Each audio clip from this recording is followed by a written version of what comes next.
Hi, it's Shelley and welcome to my channel. What are we doing today? In today's video, we are going to attempt to make some beef birria.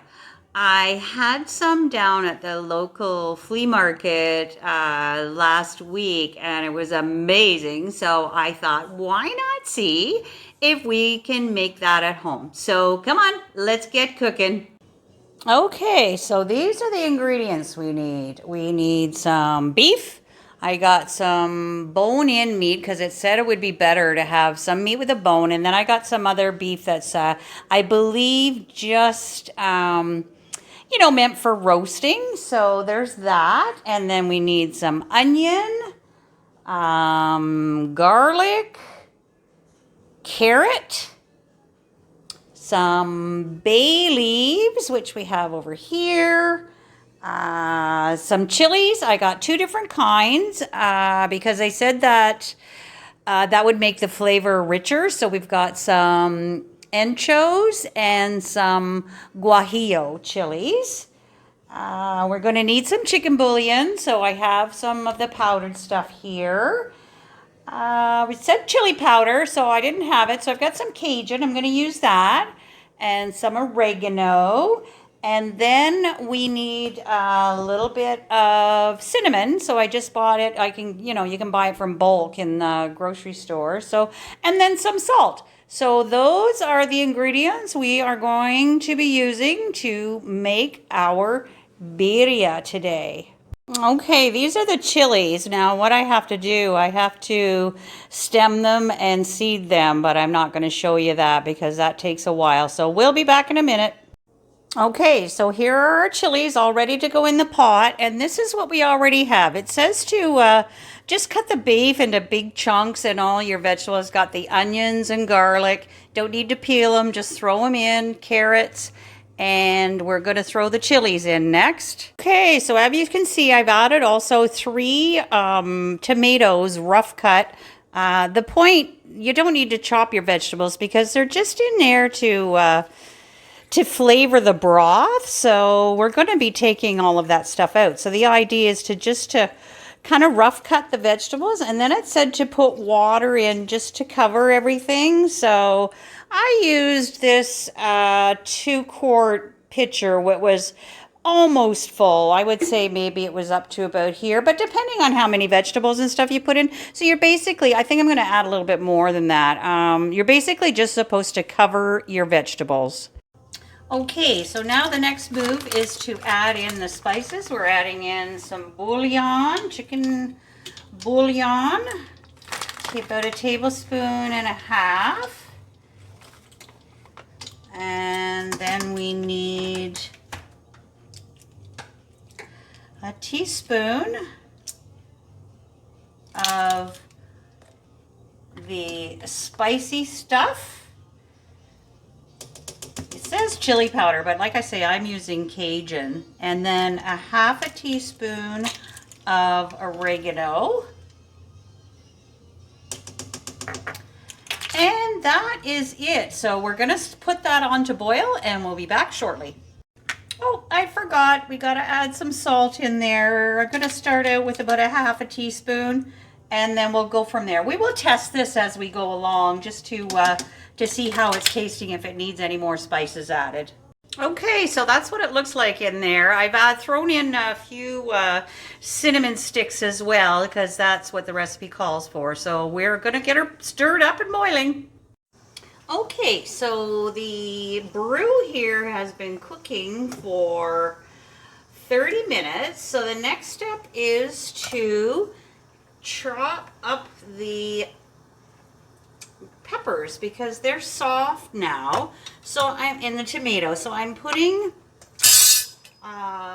pepper and a tomato, 1/2 tomato in my little chopper here. And we will go ahead and chop those up.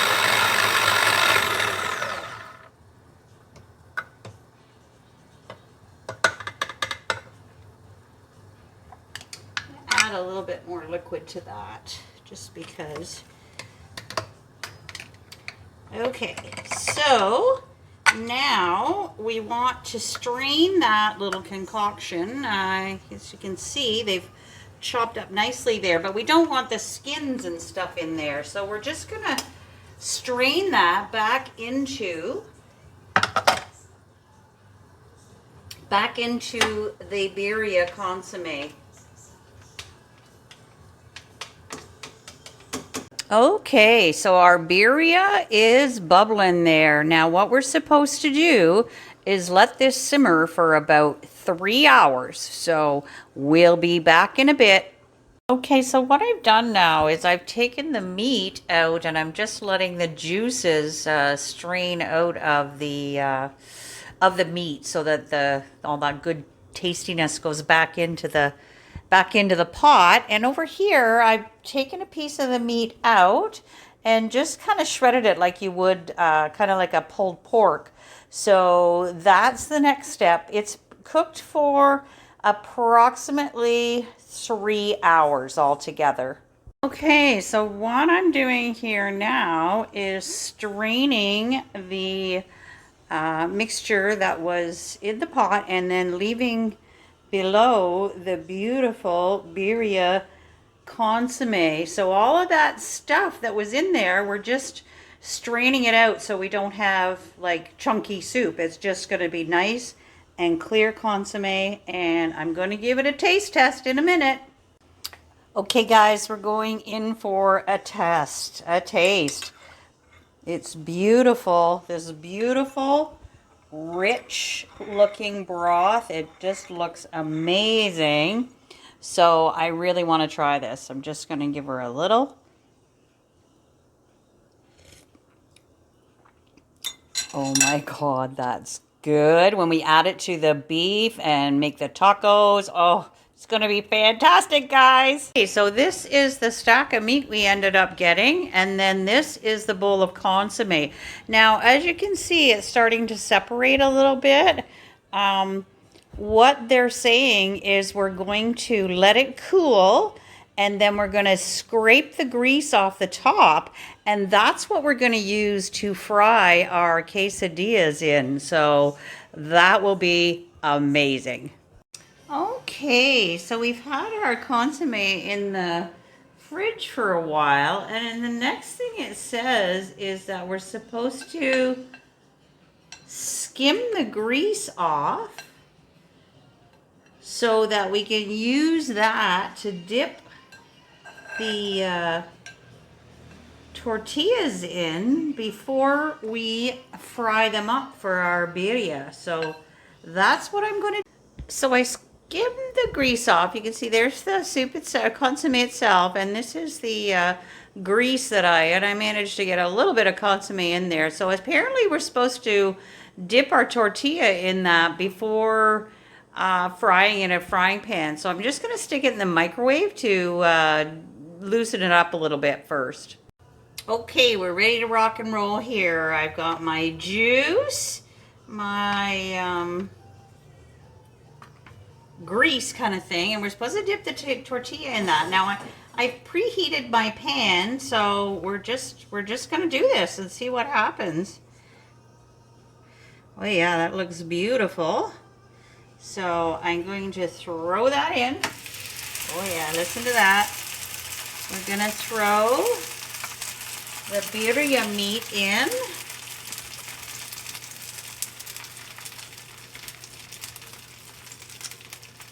And then I'm going to top it with some cheese and make it into like a quesadilla.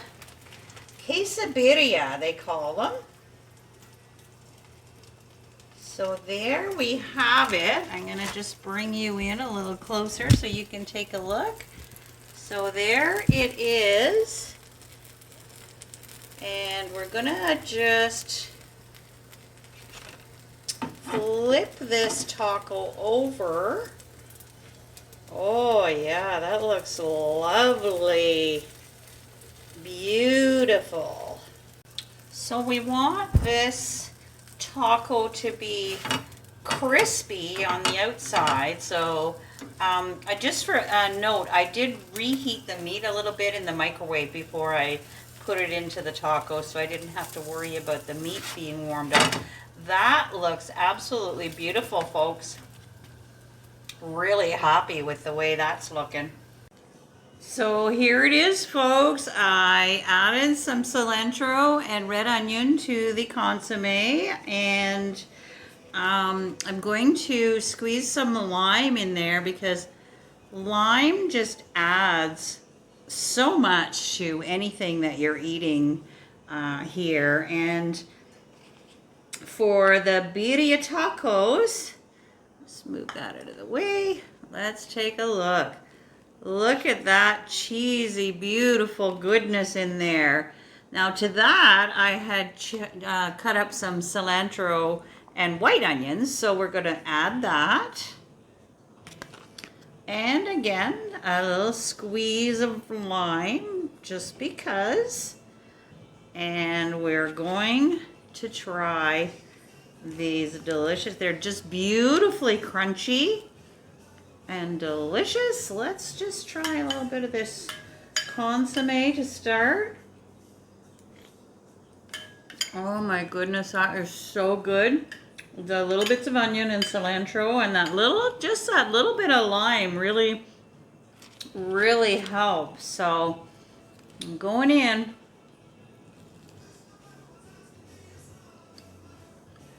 Oh yeah, that's delicious. Now I think what you do is you kind of dip the quesadilla into the consommes for some added flavor. So yep, folks, you really should try this at home because it is delicious. Thanks for watching. I hope you enjoyed this video. I had a great time making birria, and I will definitely put that on my regular list of things to make at home. So thanks for watching, and we'll see you in the next video.